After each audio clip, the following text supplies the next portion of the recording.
Shalom Bapak Ibu, jumpa lagi dengan saya Stephen Matthew dalam Renungan Harian GKI Kebonjati. Tema renungan kita hari ini adalah militansi sejati.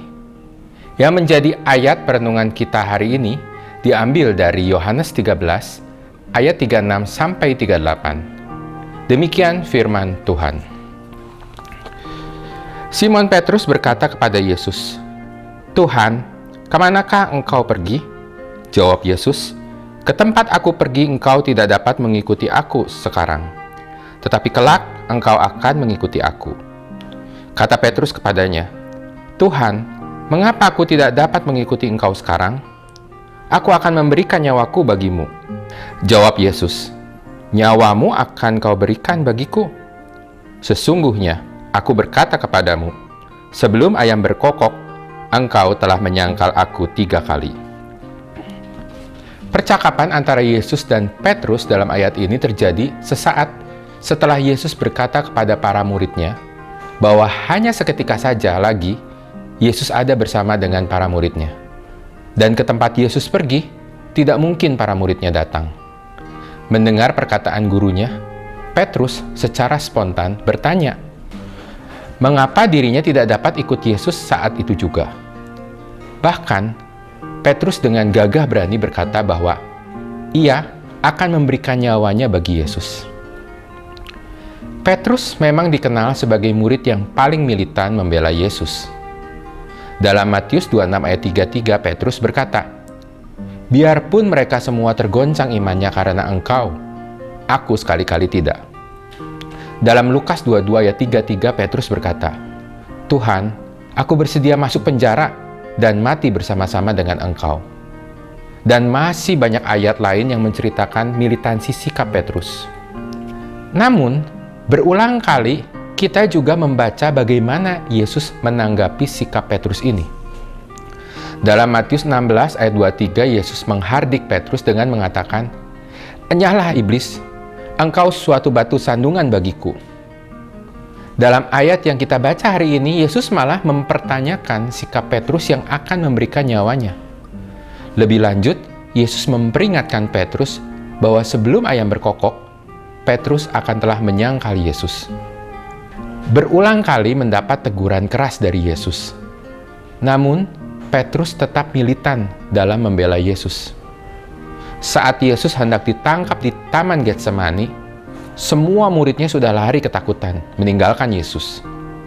Petrus masih sempat mengeluarkan pedang dan menebas telinga Malkus. Bahkan, setelah Yesus ditangkap pun, Petrus dengan menjaga jarak masih mengikuti Yesus dibawa ke rumah imam besar. Luar biasa kan militansi Petrus ini? Kalau dibandingkan dengan militansi kita terhadap Tuhan kita, belum tentu kita lebih hebat dari Petrus. Militansi Petrus ini timbul dari pemahamannya akan siapa Yesus menurut imajinasinya sendiri. Petrus ingin Yesus menjadi Mesias sebagaimana yang ia pahami. Dan Petrus juga ingin menjadi murid Yesus sebagaimana yang ia pahami. Petrus tidak mengerti untuk apa Yesus datang di dunia dan apa makna sesungguhnya menjadi murid Yesus. Pada akhirnya Petrus harus mengalami kegagalan yang sangat menyakitkan. Petrus harus menerima kenyataan Yesus yang mati disalib dan gagal menjadi Mesias penyelamat Israel sebagaimana yang ia bayangkan. Petrus juga harus menerima kegagalannya sebagai pembela Yesus yang paling gigih ketika ia pada akhirnya menyangkal Yesus. Namun, justru melalui kegagalan inilah Allah membentuk ulang Petrus untuk memiliki militansi yang sejati. Dengan kegagalannya ini, semua ilusi Petrus yang salah tentang Mesias dibongkar. Dan Petrus mendapat pengertian baru tentang tugasnya sebagai murid ketika Yesus menampakkan diri setelah kebangkitannya dan berkata kepada Petrus, "Gembalakanlah domba-dombaku." Kita tahu kisah selanjutnya bahwa Petrus banyak melakukan hal besar selama ia memberitakan Injil. Petrus menyembuhkan orang lumpuh. Petrus berkhotbah dan 5.000 orang bertobat. Petrus membangkitkan Dorcas. Bahkan di akhir hidupnya, Petrus secara harafiah benar-benar membawa salibnya sendiri melewati gerbang kota Roma untuk mati di salib, sebagaimana Yesus pernah berkata kepadanya pada perjamuan terakhir, "Ke tempat aku pergi engkau tidak dapat mengikuti aku sekarang, tetapi kelak engkau akan mengikuti aku." Seberapa banyak dari kita mungkin juga memiliki semangat yang berkobar dalam melayani Tuhan. Namun, apakah semangat tersebut didasarkan pada apa yang Tuhan mau kita lakukan? Atau kita bersemangat didasarkan hanya pada pengertian kita sendiri, hanya berdasarkan ilusi kita sendiri akan arti kesuksesan dalam pelayanan.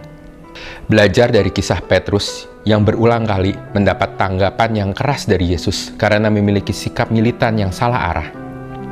Kita perlu selalu merendahkan hati untuk menerima koreksi dari Tuhan dan taat akan kehendak Tuhan dalam hidup kita. Hanya dengan cara ini kita bisa memiliki militansi yang sejati sebagai murid Kristus. Demikian renungan kita hari ini. Tuhan Yesus memberkati.